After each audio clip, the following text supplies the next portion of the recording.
Bonjour.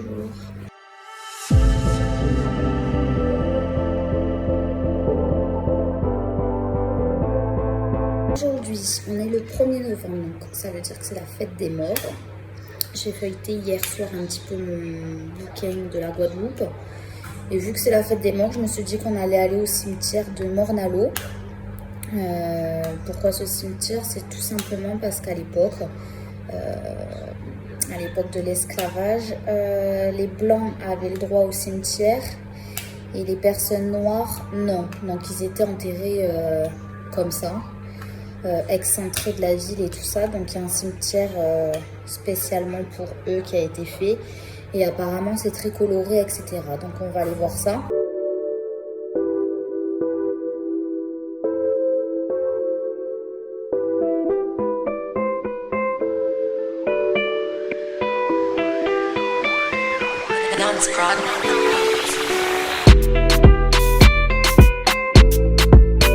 En cette journée sainte, du coup, les personnes des défunts viennent avec de la nourriture, des boissons. Ils se passent sur les tombes et en fait ils trinquent un verre avec eux en leur mémoire. Franchement, c'est adorable. Il y a des gens un petit peu de partout en bas. Je suis montée pour être un petit peu plus tranquille et voir. Mais franchement, original comme cimetière. Franchement, moi j'aime bien.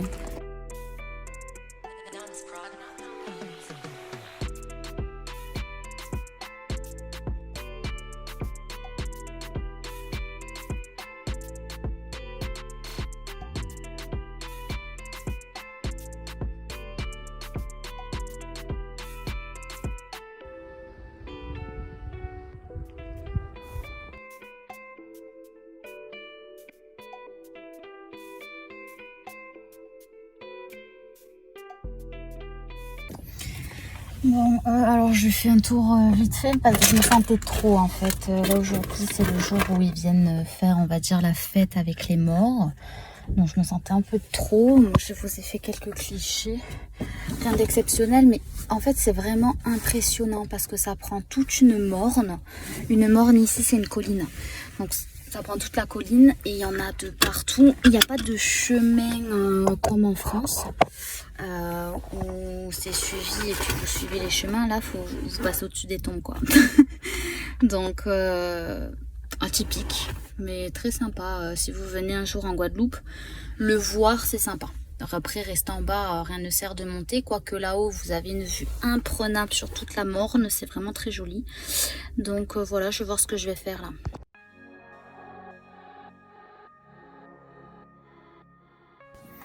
Pour cette seconde partie de la journée et toujours dans le thème par rapport au cimetière, il y a un coin à Morne-à-l'Eau qui, on va dire, est un petit peu dédié à l'esclavage. Donc je vais vous montrer ça.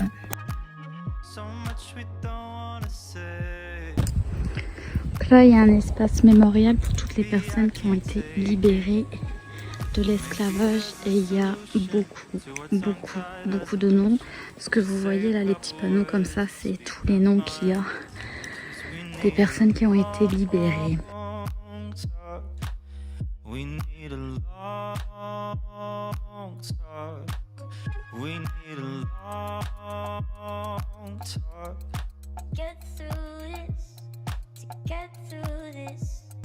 L'endroit est vraiment très beau. Ça fait tout un petit jardin. Là-bas, il y a le port.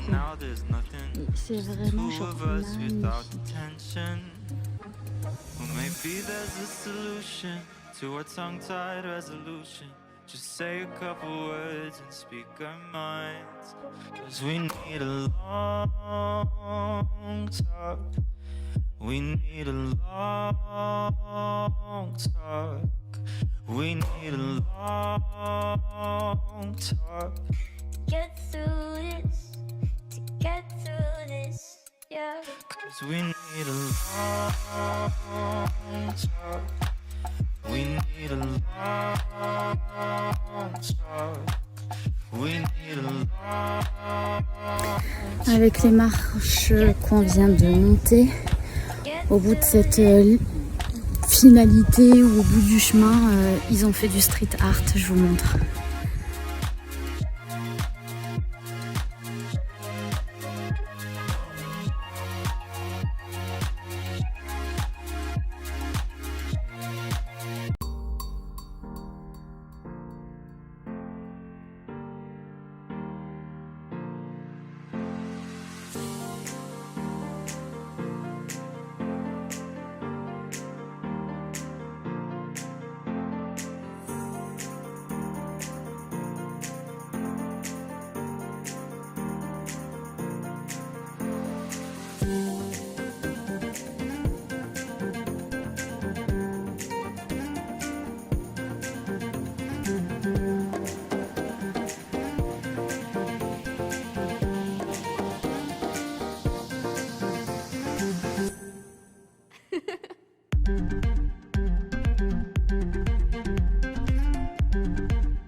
Étant donné qu'on est un jour férié, la galerie de l'esclavage est fermée. Je suis un peu dégoûtée, mais je reviendrai. J'aurais bien aimé acheter un petit truc, ou je sais pas, voir s'il y avait des tableaux, ou même un livre sur l'histoire. Moi, ça m'intéresse. Donc tant pis, je reviendrai. Mais en tout cas, site vraiment sympathique. Si vous cherchez, toujours à côté de Morne-à-l'Eau. Ça s'appelle Petit Colin, je crois, ici. Ça s'appelle les marches de l'esclavage. Si vous voulez faire un tour, et la vue, je m'en remets pas. Hein.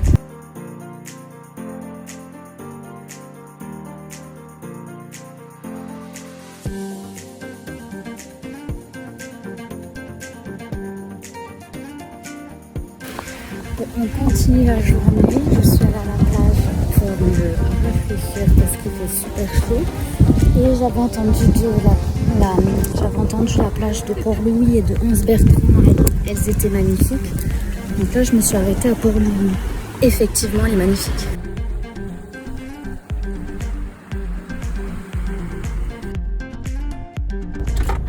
Il me semble qu'on est à la 3e ou 4e étape du périple, j'en sais absolument rien. On va aller voir la pointe de la Vigie à Anse-Bertrand.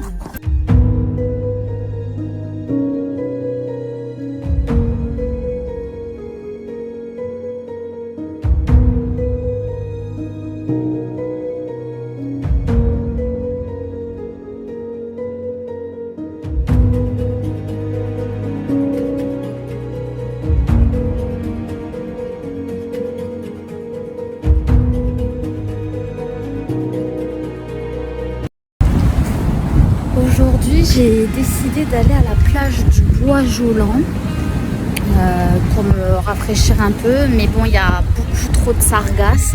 Regardez. Donc ça me chauffe pas. Et en fait, pour venir ici, on traverse plein de petits arbres comme ça. Ça fait une sorte de forêt. C'est quand même très sympathique. Et je suis pratiquement sûre que c'est ici que quand j'étais petite, je me suis fait manger par les fourmis rouges. Je m'explique. Quand j'étais petite, j'ai fait une photo sur un arbre un peu comme ça, avec plein de branches et tout, et j'ai fait la star. Et en fait, je sentais que ça me piquait au niveau des pieds. Et après la photo, ce que j'avais fait, c'est que j'avais regardé. Ah oui, c'est là, il y en a plein des fourmis rouges. Je suis trop forte. Pardon. Et donc c'était plein de fourmis rouges qui étaient en train de me piquer, donc je m'étais mise à hurler.